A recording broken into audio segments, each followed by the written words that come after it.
নতুন বছর এসেছে। সবাই বলছে এবছর নিজেকে বদলাবো। আমি কিন্তু কাউকে বদলাতে আসিনি। আমি একটা প্রশ্ন নিয়ে দাঁড়িয়ে আছি। আমি কোনো মঞ্চে দাঁড়িয়ে নই।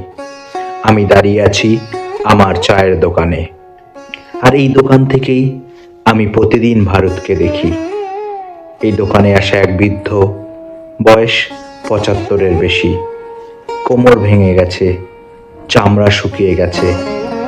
চা হাতে নিয়ে সে চুপ করে থাকে, কারণ সে এমন এক ভারতকে দেখেছে যেখানে দেশ মানে ছিল দায়িত্ব, আর আজ দেশ মানে শুধু মতামত।